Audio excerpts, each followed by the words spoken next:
Welcome back to Braille's channel. Para sa unang araw ng July, ay inihahandog ko po sa inyo ang mga bagong labas na payout schedule ng social pension. Saan kaya ang mga ito? Kung isa po kayo sa still naghihintay ng inyong schedule, ay baka isa na po dito ang inyong lugar, kaya tutok lang at panoorin niyo po ito. But bago po tayo magsimula sa ating topic, kung bago ka pa lang sa aking channel, please do kindly subscribe, like, and Brillis share na channel. din para mas marami pa po tayong Brillis matutulungan. channel. With no further do, Subscribe. let's begin na Brillis po channel. sa ating topic. Subscribe. Kapapasok lang na balita. The 6,000 pesos social pension latest payout schedule updates as of July 1, year 2024. Saang lugar kaya ang mga ito? Yan ang ating alamin. Narito na po ang mga bagong payout schedule as of this date. Unahin na po natin ang probinsya ng Buyuan, Legazpi City, Albay. Mag-start ang inyong payout this July 3 na magsisimula ng 8:30 hanggang sa alas 3 ng hapon na gaganapin sa Senior Citizens Office. Ang mga barangay na kabilang po dito ay ang Barangay Imalnod, Barangay Kabangan, Barangay Buyuan, Barangay Lapu-Lapu. Kasabay din ito ang Barangay Mariawa, Barangay Dita, Barangay San Joaquin, Barangay Ems Barrio, Barangay Bagong Abre, Barangay Buenavista, Barangay Sagpon, Barangay Orosite, at ang Barangay Pigkali. Ang inyo pong venue ay sa Pigbabayadan, Kansedula. Samantala, ang Barangay Maslog, Barangay Matanag at ang Barangay Lamba ay gaganapin naman sa Window 4, at ang panghuli ay ang Barangay Bariis, Barangay Binanwahan West at Binanwahan East na mag-start from 9 AM hanggang alas 3 ng hapon sa Window 8 ng inyong munisipal. Ang sumunod na naglabas ng kanilang payout schedule ay ang Katarman Northern Samar. Mag-start ang payout on July 8 sa Katarman Freedom Park, kabilang dito ang Barangay Boksol, Daganas, Molav, Patikwa, Barangay San Julian, Macagtas, Mabolo, Jeffrey Rizal, Katarman Capital, Poblacion at Barangay Trang, sila ang mga batch 1.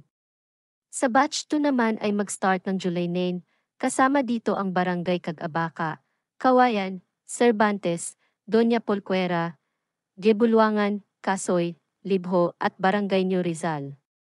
Sa batch 3 naman ay kabilang ang Barangay Acacia, Aguinaldo, Airport Village, Bangkerohan, Caligang, Galutan, Ipil-Ipil, Jose Abad Santos, Old Rizal, Quezon, Sapagita, Sagitalis.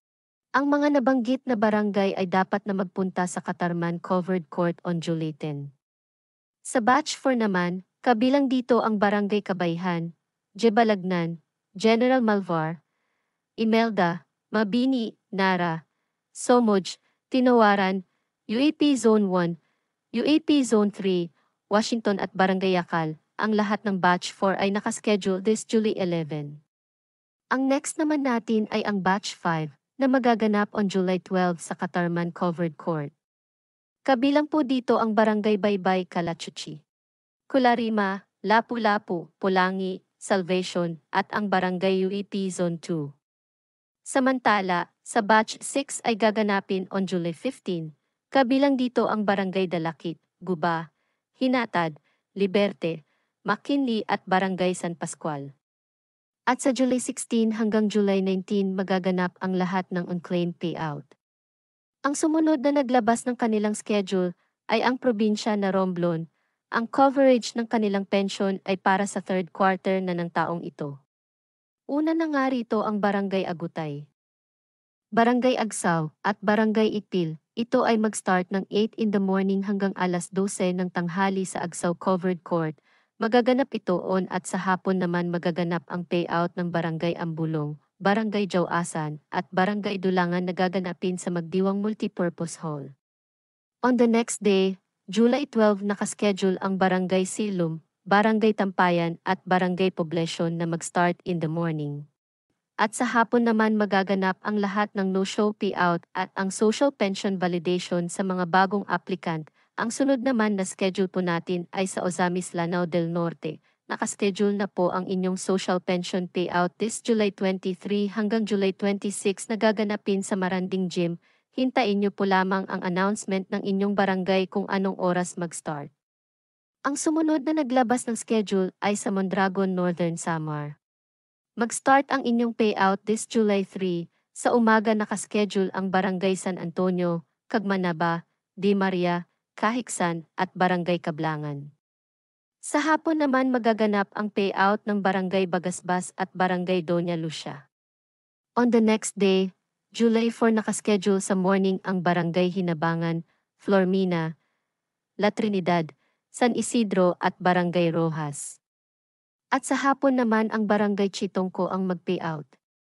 On July 5, ang Barangay Mirador at Barangay San Jose ay mag-start ng morning at ang Barangay Buko ay sa hapon gaganapin ang payout. On July 9 naman, gaganapin ang payout ng Barangay Ninita at Barangay Talulora sa morning at sa hapon naman magaganap ang payout sa Barangay Eco at Barangay Santa Catalina. Sa July 10, mag-start ang payout sa Barangay San Agustin sa morning at sa hapon naman ay sa Barangay Imelda. At ang panghuli, ang Barangay Makiwalo ay sa morning mag-payout at ang Barangay San Juan naman ay sa hapon mag-start ang payout. That's it.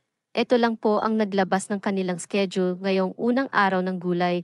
Manatili lamang po kayong nakatutok sa aking channel para sa mga latest payout schedule at iba pang impormasyon na makakatulong po sa inyong lahat. Marami pong salamat and God bless po sa lahat.